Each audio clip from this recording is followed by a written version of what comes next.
Spanish term Cimarron means runaway or renegade. The Muskogee term Seminole means those that camp at a distance. The two terms merged and became Seminole in the English language by the late 1700s, but even among tribal historians, consensus cannot be reached regarding exactly how the name came to be or its exact translation.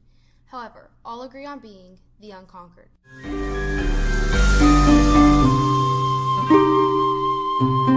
The group of tenacious, determined, and prideful people known as the Florida Seminole originated from the indigenous people of the southeastern United States, including the Creeks, whose territory extended about as far south as the modern Florida-Georgia border.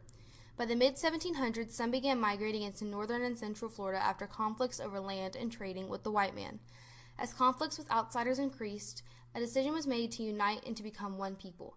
This unexpected act of inclusiveness, which allowed the inclusion of runaway slaves to be tribe members, led to the survival and set the precedent for future unexpected actions, which has allowed the Seminole tribe of Florida to thrive. The Americans fought a trilogy of wars against the Seminoles in the first half of the 19th century over three issues: trade, land, and slavery. The Seminoles wanted to trade with whomever they chose, not just the Americans. They wanted to keep their lands, which were being encroached upon by American settlers, and they continued to welcome runaway slaves. Conflicts increased in 1816 along the Georgia-Florida border. Secretary of War John C. Calhoun ordered General Andrew Jackson to invade Spanish Florida and pursue the Seminoles, beginning the First Seminole War. At the end of the war, government forces had invaded Florida, destroyed Seminole towns, which caused the tribe to scatter. The U.S. government felt they needed to separate American and Seminole towns in Florida. In 1823, Seminole and American leaders met at Camp Moultrie. The Treaty of Camp Moultrie's primary goal was to obtain Seminole lands in North Florida in order to expand plantation slavery. The treaty created a reservation in Central Florida and provided goods, tools, and an annuity to help relocate the Seminoles. While some Seminoles agreed to move to lands in Central Florida, most opposed the terms of the treaty. The compromise was short-lived because in 1830, Congress passed the Indian Removal Act, which required Native Americans to leave the Southeast and migrate west of the Mississippi River. The Seminole Removal Treaty negotiated at Payne's Landing allowed for the delegation of tribal leaders to travel west and survey the assigned lands prior to agreeing on removal. When the Seminole leaders reached the Indian Territory in 1832, they surveyed the lands assigned to them and met with the U.S. government officials at Fort Gibson in the Arkansas Territory. It was at Fort Gibson the Americans coerced the Seminole leaders into agreeing to the terms of removal discussed at Payne's Landing. These strong-arm tactics resulted in the Treaty of Fort Gibson, which set 1835 as the date for Seminole immigration. When news of the treaty reached Florida, many Seminoles opposed the agreement and made plans to resist removal. Seminole leaders who allegedly signed the treaty claimed they were tricked. Most Seminoles strongly opposed removal, and unlike other tribes, they would choose to respond to conflict in an unexpected way. They would not flee. They would fight. In late 1835, Seminole warriors began a series of attacks designed to let the Americans know how they felt about these treaties. Seminole opposition to removal ignited the Second Seminole War, in which the Seminoles raided plantations in East Florida, creating panic across the Florida frontier. In response, the U.S. Army burned Seminole villages, captured Seminole women and children, destroyed crops, and stole cattle. In an action that is still considered shameful, the Army captured several Seminole leaders under flags of truce, including Osceola and Micanopy. Despite dwindling numbers, the tribe persisted, and the Army grew weary of replacing troops who were incapable of removing the Seminoles. It is estimated that by the war's end, the Seminoles' numbers had fallen from 5,000 to 500. The Second Seminole War lasted 7 years, the longest and most expensive Indian war in the United States history, costing an estimated $40 million. Tensions persisted and nearly resulted in another war in the late 1840s. The Third Seminole War broke out in 1855. During its 3-year duration, an additional 160 Seminoles left Florida for the Indian Territory.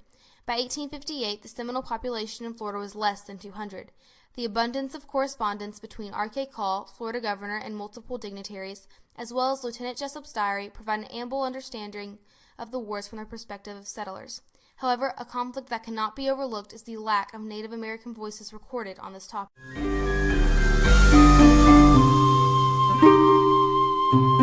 The Seminoles rebuilt their communities. They became part of the economic and cultural development of the Florida frontier. The unexpected conflict that poverty brought created the unexpected recovery of the Seminole tribe. In order to survive, the Seminoles decided to put their daily lives on display for tourists. A people who survived by remaining hidden would now seek the attention of outsiders.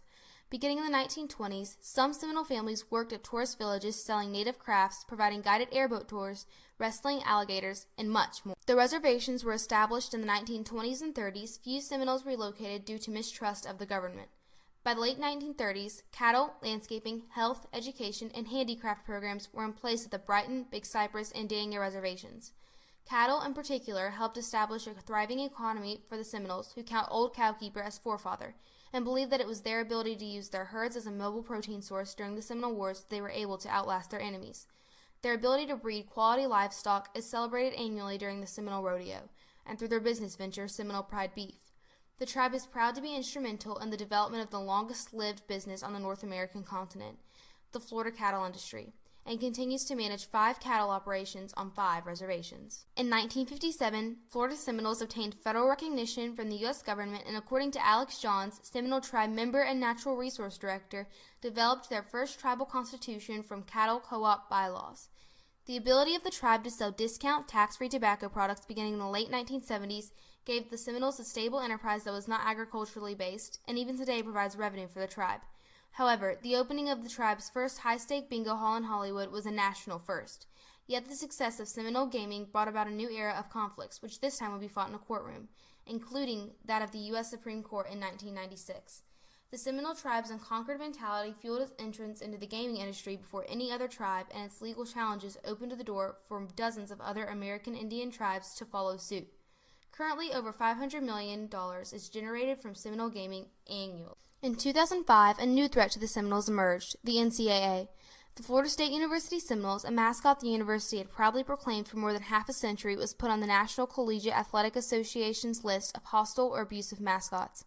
Across the nation, Native American tribes rejoiced that colleges and universities would be banned from using tribal names and mascots. In yet another unexpected move, the Seminole Tribe of Florida vehemently disagreed with this decision. The tribe viewed Florida State's adoption of the Seminole as an opportunity to share their culture, traditions, and pride. In an interview with T.K. Weatherall, President Emeritus of Florida State University, the Seminole people gave their consent to the use of the Seminole in the 1940s because they didn't want to be a mascot, but a symbol. They wanted FSU to use that unconquered spirit and the idea of never giving up. They wanted students to be a part of that. Weatherall threatened immediate legal action against the NCAA, and with the tribe's unyielding endorsement, even against the Seminole Tribe of Oklahoma's wishes, Florida State University kept its Seminoles. Of the schools placed on the list, FSU remains the only one who did not change its mascot name or image. The NCAA could not deny the special relationship between the university and the tribe, despite war, false treaties, poverty, legal issues, stereotypes, and much more.